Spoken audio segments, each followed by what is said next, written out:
እንኳን ለኢየሱስ ክርስቶስ የልደት በዓል አደረሰን አደረሳችሁ። እንኳን አደረሳችሁ ተመልካቾቻችን። ውዷ ባለቤቴ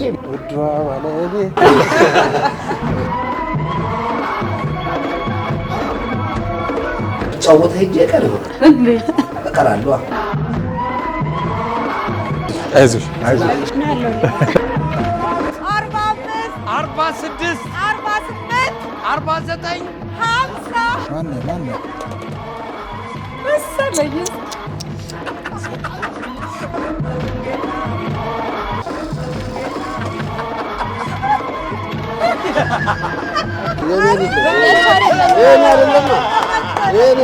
ገናን በካስማ ቤት የሚል ልዩ የመዝናኛ ፕሮግራም ሁላችሁም ይህን ደማቅ የሆነ ፕሮግራማችንን በመከታተል አብራችሁን ቆዩ። መልካም በዓል። ካስማ የጥራት አርማ